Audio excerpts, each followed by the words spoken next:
Bienvenidos a Tu Salud con Farmayala Podcast, un espacio pensado para ayudarte en tu misión de cuidar a tu familia. Aquí encontrarás consejos, información y todo lo que necesitas para vivir una vida saludable. Muy bien, comencemos.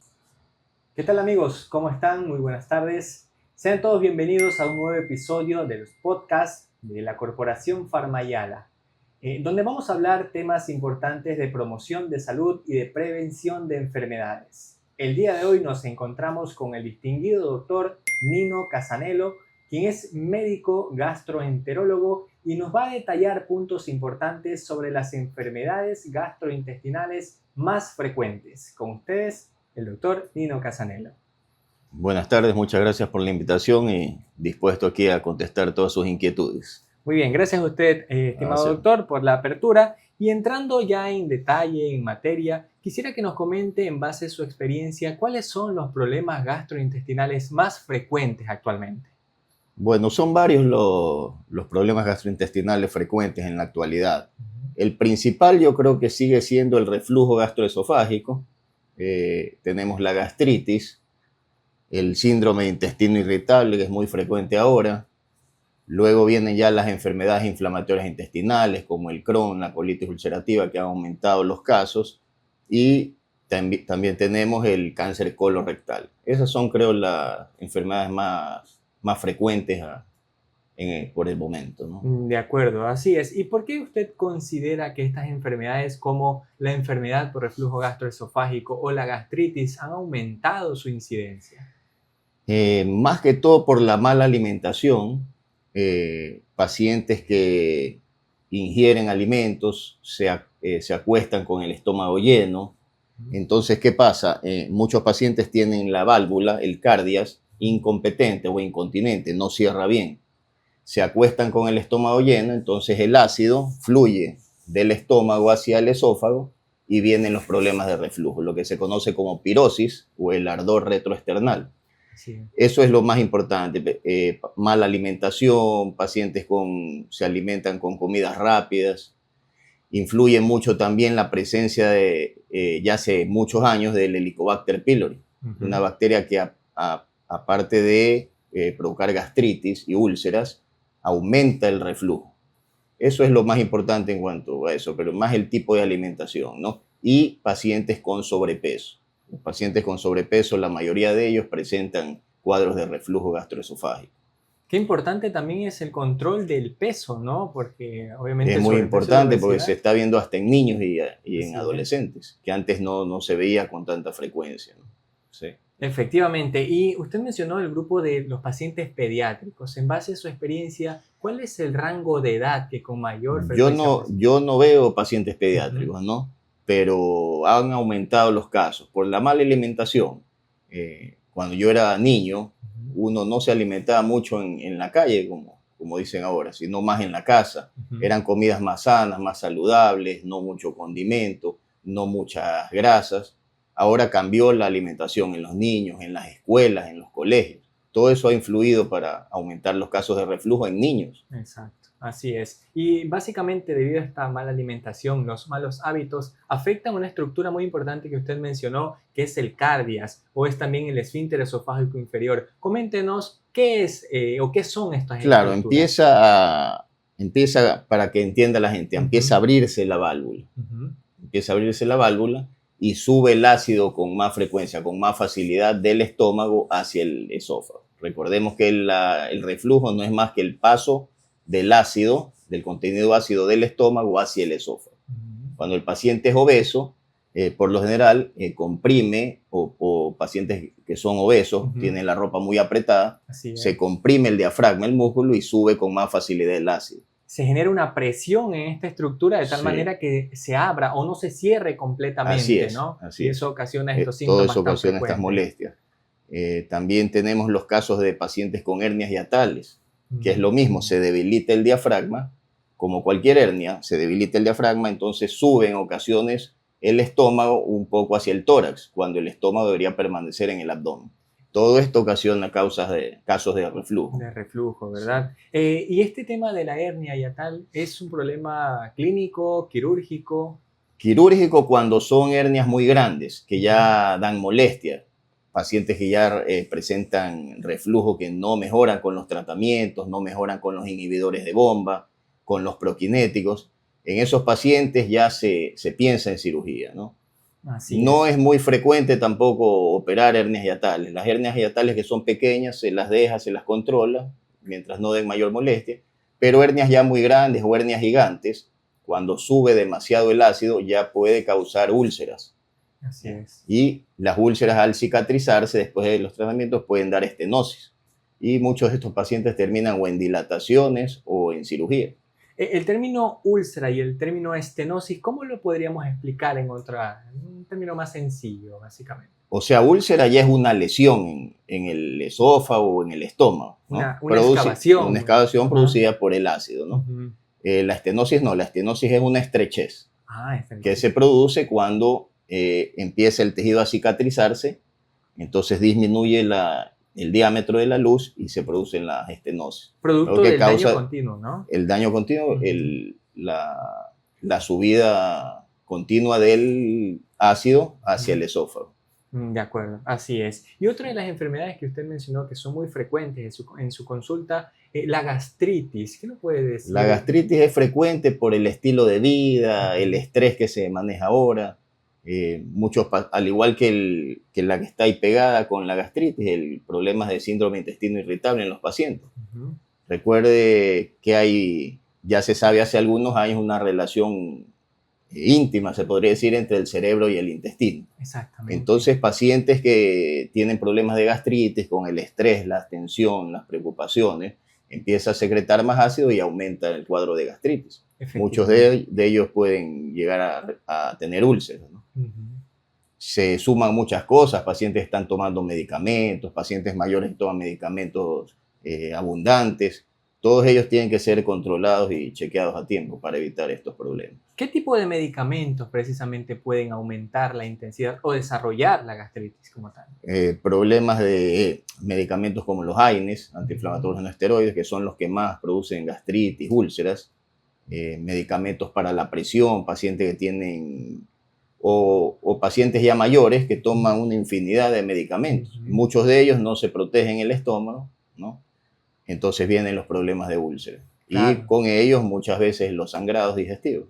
Efectivamente, estos pacientes polimedicados que se conocen, ¿no? Que toman un medicamento porque son hipertensos, porque son diabéticos, alguna enfermedad. Muchas veces no tienen síntomas y debutan con un dolor severo y otros con sangrado. Precisamente sobre los síntomas de la gastritis. ¿Cuál son los El síntoma principal de la gastritis es el ardor, ¿no? El paciente le refiere, más que dolor, el paciente le dice, doctor, me arde el estómago.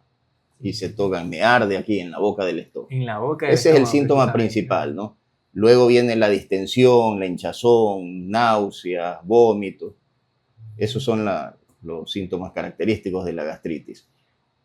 En cambio, el del reflujo es más lo que hablamos al comienzo, el que se conoce como pirosis, el ardor retroesternal, es el ardor desde aquí, de lo que dicen la boca del estómago, hacia acá arriba, ¿no? Y hay un término que utilizan mucho los pacientes que es esa quemazón, que así tal cual lo refiere, es lo mismo, ¿no? Sí, con ese término lo describen, pero es el mismo ardor que otros dicen, ¿no? El ardor, y me dice, doctor, se queda aquí el ardor. Efectivamente.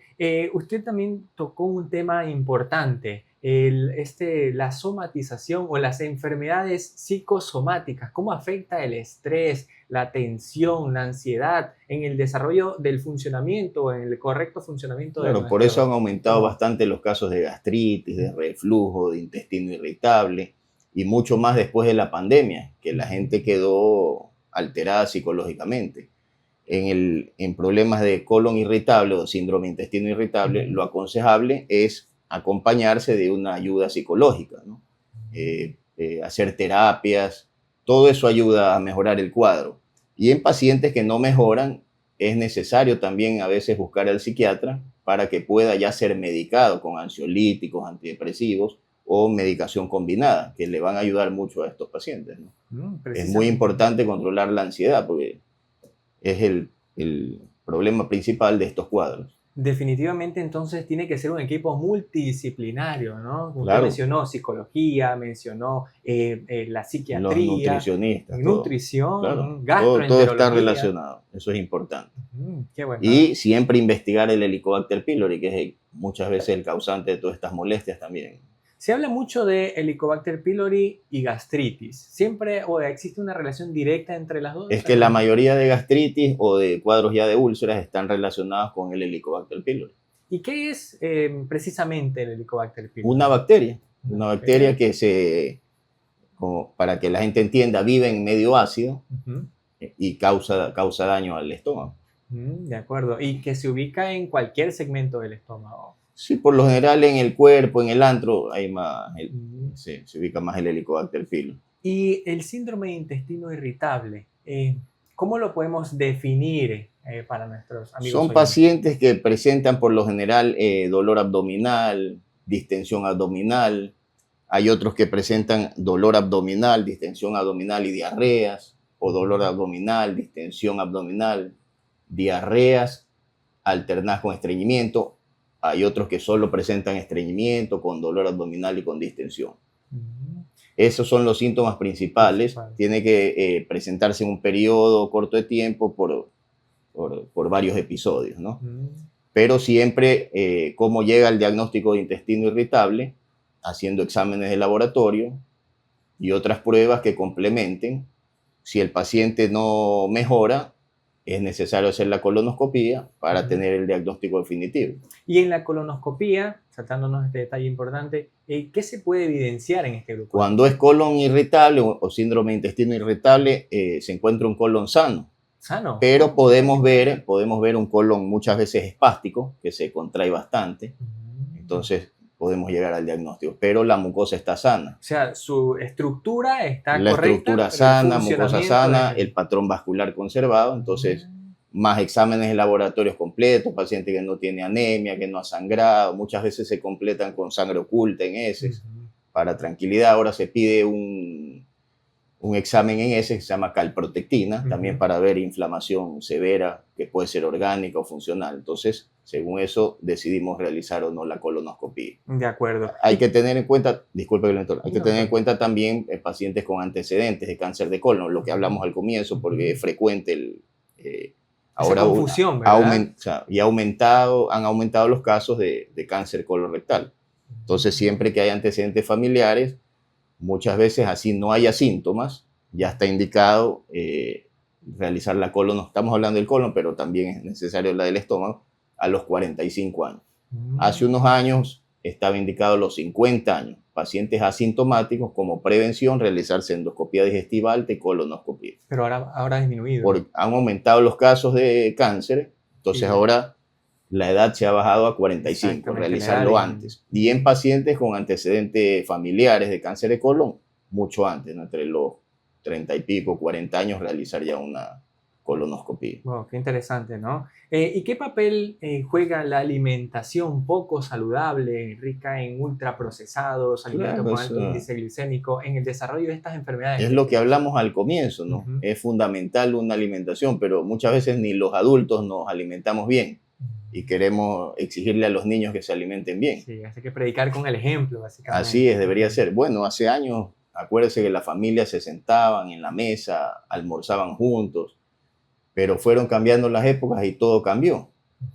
La mayoría almuerza en el trabajo, no hay tiempo, no almuerzan a la hora que es, entonces el estómago ya empieza a sentir la necesidad de alimento, empieza a botar más ácido, empiezan los problemas de gastritis. Así es, sí, así es. Efectivamente, incluso el momento de ingerir los alimentos dejó de ser un momento de conexión, de tranquilidad con Mucha gente come apurada en 5 minutos porque tiene que volver al trabajo o tiene que hacer cosas, o muchas veces no come. Exacto. Entonces ya esperan a la noche y vienen los problemas. Y el daño que esto va a generar en los pacientes. El otro problema que hablamos es lo de la bacteria Helicobacter pylori, ¿no? Porque hay que hervir bien el agua, lavar bien las frutas, las verduras. El principal problema son los restaurantes. Personas que van a restaurantes ven los cubiertos limpios y ni siquiera los han desinfectado, los lavan con agua, les pasan un trapito y los ve limpios y uno no sabe. Y para recordarle a nuestros amigos, ¿cómo se transmite esta bacteria? como le digo, o sea, Ajá. por el agua mal hervida, verduras, frutas mal lavadas, en los alimentos, de una persona a otra también puede contagiarse con la saliva. ¿Es También, frecuente? ¿no? Sí, Bueno. también. ¿Y qué papel tienen las enzimas digestivas en el proceso de digestión como tal, ¿no? Bueno, eso ya es otra cosa, pero las Ujú. enzimas son unas proteínas que ayudan al organismo a digerir los alimentos para que estos cojan los nutrientes, ¿no? Ya. Cuando hay un déficit de enzimas, empiezan los problemas digestivos. ¿Cuáles son las mayorías? Los que ya hemos hablado también en síndrome de intestino Ujú, irritable, ujú. dolor abdominal, distensión abdominal o hinchazón, puede haber náuseas, pacientes presentan diarrea o estreñimiento, puede haber problemas de esteatorrea, que es cuando hay presencia de grasa en las heces. Ujú. Esos son los síntomas principales cuando hay disminución de enzimas digestivas. La mayoría se produce baja de enzimas en pacientes que tienen pancreatitis crónica, Ujú. pacientes ya O por la enfermedades edad, muchas hepáticas veces por la edad, también. enfermedades hepáticas, por Ujú. la edad. Entonces son varias las causas. Pacientes que han sido operados de intestino delgado, muchos de ellos tienen estos problemas, ¿no? La mayoría presentados por dolor, la distensión y la diarrea. De acuerdo. Usted mencionó la edad como papel importante o como una condición que puede disminuir la producción y la liberación de estas enzimas. ¿Cómo afecta la edad? ¿Ocurre algo en nuestras células? No simplemente en pacientes por envejecimiento Ya. empiezan a disminuir las enzimas digestivas. Un cambio Entonces, sí, fisiológico. por lo general después de los 40 años empieza ya a haber problemas. En fibrosis quística, pacientes con fibrosis quística también tienen problemas con producción de enzimas, ¿no? Entonces lo que hay que hacer es tomar enzimas para protegerse y para que el organismo siga funcionando adecuadamente. Efectivamente. ¿Y las enfermedades hepáticas también están relacionadas a este tipo de afectación en el proceso de digestión directamente o una relación indirecta? Tiene una relación, pero no directa, ¿no? Ujú. Más es la función del páncreas la que se encarga de esto, de la producción de enzimas, ¿no? Se producen enzimas pancreáticas en la saliva, ¿no? Mm, Entonces se La produce la lipasa, digestión de ¿no? amilasa, la lipasa. De acuerdo. ¿Y Sí. cuáles son las enfermedades hepáticas más frecuentes en su consulta? La más frecuente es el hígado graso, ¿no? O esteatosis hepática, esa es la más frecuente. Más frecuente. Sí. Y, De ahí hay y- o sea, la esteatosis hepática no alcohólica, la alcohólica, Ujú. problemas de hepatitis, pacientes con hepatitis crónica. Depende de la enfermedad que tenga el paciente, ¿no? Los cuadros de cirrosis, todos Y, ellos alteran las enzimas del hígado. y estas enfermedades hepáticas más frecuentes, la esteatosis, ¿cómo la podemos definir y cuáles son los síntomas que tendría un paciente? Más que todo es por laboratorio, Ujú. ¿no? Hay pruebas también para llegar al diagnóstico. Un simple eco puede decirle a una persona sin gastar mucho dinero qué tipo de hígado graso tiene, grado 1, grado 2, grado 3 o leve, moderado, severo. Sí. Y los síntomas que tendría un paciente en un estadio inicial de esta patología, esteatosis Síntomas grado 1. mayormente no, porque el hígado graso en sí no da molestias. Hay pacientes que refieren a veces como un peso en el hipocondrio izquierdo, en el hipocondrio derecho, perdón, pero síntomas en sí no hay, ¿no? Dolor, ¿no? No, Para el hígado nada, graso dolor no da, pues. no se No hay manifiesta. dolor. Cuando hay dolor, cuando ya hay alguna alteración en el hígado, ¿no? A veces cuando empieza a haber hepatomegalia. ¿Ya? Puede haber una hepatomegalia leve en el hígado graso, pero ya más severo, ¿no? Efectivamente. Y esta enfermedad que resulta una complicación de estas otras enfermedades hepáticas, como lo es la cirrosis, ¿cómo la podemos definir a la cirrosis? ¿De qué se trata? Bueno, la cirrosis simplemente es cuando el hígado deja de trabajar, ¿no? Por muchas causas. La principal es por alcohol, más en hombres en alcohol, en mujeres más es por hígado graso que no se Ujú. controló. Esas son las principales causas. Y bueno, ahí su tratamiento, ¿no? Su Ujú. tratamiento.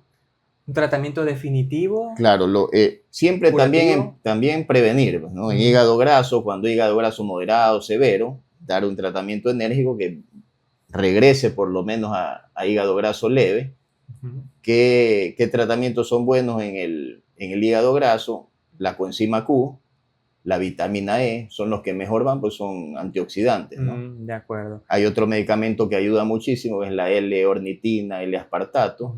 Sí, así es, como Todos esos aminoácidos importantes, ¿no? también fosfolípidos esenciales, todos esos ayudan en problemas del hígado, ¿no? Y Efectivamente. la dieta es fundamental, pues, ¿no? Disminuir las grasas, disminuir las harinas, el ejercicio. En hígado graso es lo más importante, es la dieta y el ejercicio. Sí, el tema de los carbohidratos en exceso, ¿cómo terminan afectando no solamente a nivel hepático, sino también en todas estas estructuras u órganos del aparato digestivo? Bueno, es que todo en exceso hace daño, todo en Efectivamente. exceso. Las grasas en exceso hacen daño, los carbohidratos en exceso hacen daño. Entonces, siempre manejar una dieta equilibrada, eso es lo más importante. Ujú. Lamentablemente, el aumento de la ingesta de alimentos proinflamatorios ha resultado también un agente, un Claro, causal de es esto. lo que hablamos al comienzo, es la Ujú, mala alimentación. La mala alimentación, comer a deshoras. ujú. Eso- Y el eso- papel que juegan esta microbiota intestinal. Se habla mucho de la microbiota intestinal. ¿Cuál es su papel? ¿Qué son y cómo ellos van a ayudarnos es ahí? fundamental, pues, la microbiota. Ujú. Es fundamental para regular la función digestiva. Cuando está alterada, vamos a tener problemas.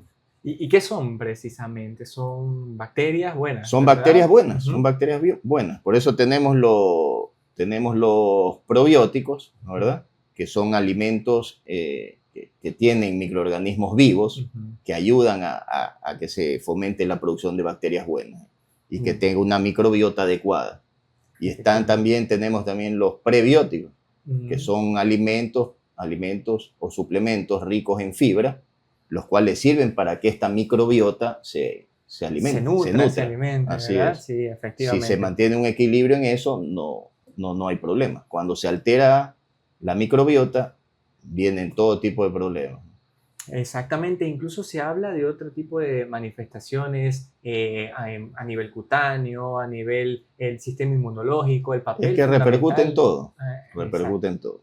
Así perfecto, es. muy bien. Y usted, como para dejar un mensaje para todos nuestros amigos oyentes, ¿qué podríamos indicarle a ellos en cuanto a la alimentación? ¿Cómo debe ser su alimentación? ¿Cómo podemos cuidar nuestro aparato O digestivo? sea, la alimentación tiene que ser equilibrada, ¿no? Ujú, Carbohidratos, proteínas y grasas, pero en la medida equilibrada, ¿no? No abusar de ciertos tipos de alimentos.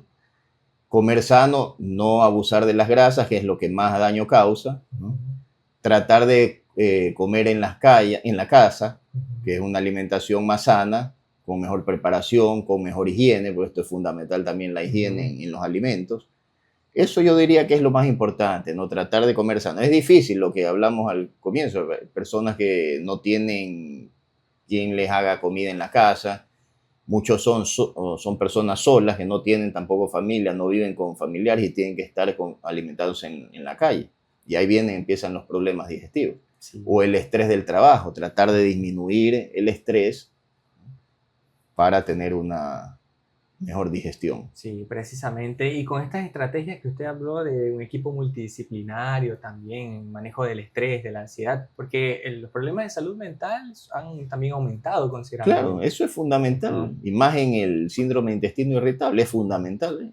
De acuerdo. Pacientes que tienen problemas en el trabajo, no duermen pensando si mañana lo van a sacar del trabajo, tienen hijos a los que tienen que mantener, todo Ujú. eso Sí, es un problema para ellos. Entonces, tiene que manejarse de una forma adecuada. Con el psicólogo se ayuda bastante a estos pacientes con síndrome de intestino irritable y lo que también se mencionó al comienzo, si ya no es mucha ayuda, el psicólogo tiene que buscar a un psiquiatra siguiente nivel, ¿no? para Ujú. poder medicarlo y hay pacientes que responden bastante bien. Efectivamente. Y respecto a la enfermedad por reflujo gastroesofágico, ¿cuáles son esas estrategias de prevención que usted le puede indicar a nuestros oyentes? Cuando ya se presenta la enfermedad por reflujo gastroesofágico, es fundamental la alimentación, disminuir las grasas, las frituras, disminuir los cítricos, los alimentos ácidos, no acostarse con el estómago lleno. Lo ideal son 3 horas. Bastante, ¿no? Hay pacientes que ya uno llega cansado del trabajo y todo, por lo menos se le indica que 2 horas. La ropa no apretada, lo que hablamos del cinturón, para no comprimir el diafragma. Si se le cae algo de ladito, tratar de cogerlo, no irse hacia adelante.